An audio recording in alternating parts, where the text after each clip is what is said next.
A new package of U.S. sanctions against Russia is ready for approval, and a number of senators have already announced their support for it. Why are there increasingly frequent statements that Russia is not interested in peace? What will Donald Trump's position be? And when might this document be put to a vote? Let's break it down.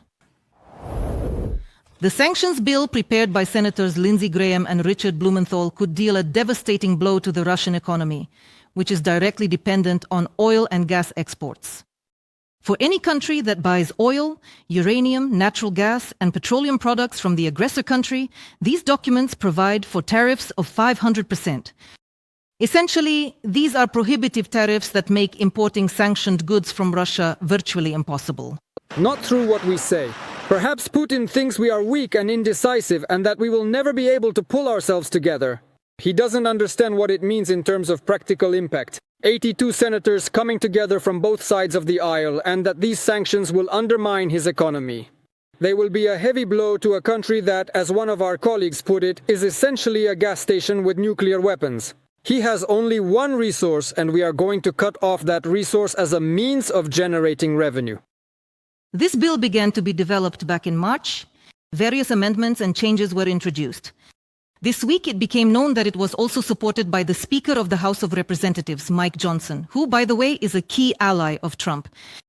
And yesterday, the US President's Special Representative for Ukraine, Keith Kellogg, stated that the document is ready and both Congress and the White House can proceed with its approval. Last weekend I spoke with Senator Lindsey Graham. As far as I understand, the sanctions are ready. The bill is called the Russia Sanctions Act of 2025, and I think Graham has already prepared them and is ready to implement them. For Russia, this will be quite burdensome. At the same time, the Trump administration has made it clear that the final decision on sanctions against the Russian Federation will be made by the President of the United States himself. During a briefing, White House Press Secretary Karoline Leavitt stated that the American leader, and I quote, keeps sanctions as a tool in his arsenal in case they are needed. She also emphasized that Trump is open to meeting with Ukrainian President Volodymyr Zelensky and Putin as part of the third round of direct negotiations in Turkey. I would like to remind everyone how much we have achieved in just 4 months. Last year, it was impossible to imagine that Russia and Ukraine would engage in direct negotiations. But the president is also prepared to impose sanctions if necessary. Both in the Senate and on Capitol Hill, it is understood that he is the commander-in-chief and directs the foreign policy of the United States as it should be. The strengthening of sanctions against the aggressor country and defense support for Ukraine were discussed in Washington during the visit of the Ukrainian delegation. The head of the Office of the President of Ukraine, Andriy Yermak, met with the US President's special representatives, Steve Witkoff and Keith Kellogg. The Ukrainian side once again emphasized that Putin is trying to deceive everyone, stalling for time and manipulating in an attempt to avoid American sanctions. I said that Russia is doing everything it can to keep the fire going, and it's worth putting an end to that through force, because Ukraine has done everything to make the war stop. But if Russia doesn't cease fire voluntarily, we have to conduct operations and destroy their military capabilities. Andriy Yermak, head of the Office of the President of Ukraine, in Telegram. The United States and the European Union are acting in coordination regarding future sanctions against Russia. Ukrainian President Volodymyr Zelensky stated this during a conversation with journalists. He noted that these will be two very strong packages. The 18th European package and the American one, which is being prepared by senators. According to him, this is the only way to stop Putin's war machine. We really hope that our American partners, by taking a strong step, will send the sanctions package to the Senate, and that they will pressure the Russians into accepting a ceasefire regime precisely through strong sanctions.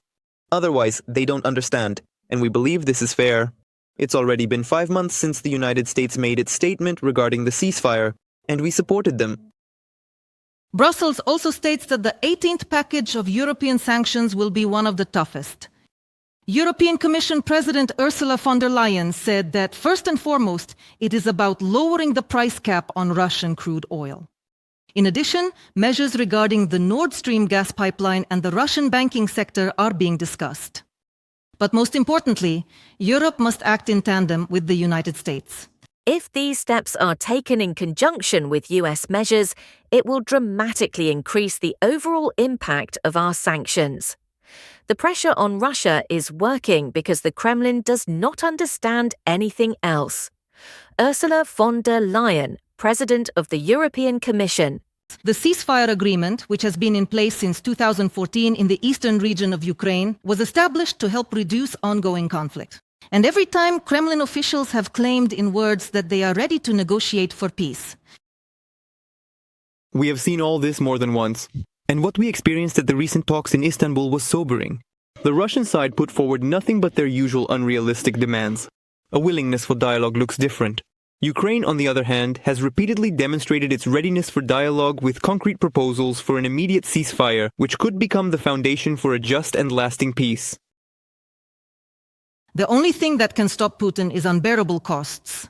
For the war, as stated by the authors of the American sanctions bill, they are calling for it to be put to a vote in the coming days.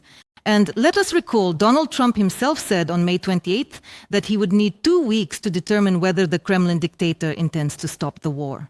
However, the Telegraph reports that the Senate is ready to impose tough sanctions against Russia even without Trump's approval. And already at the beginning of June, before Congress goes on recess, the vote may take place.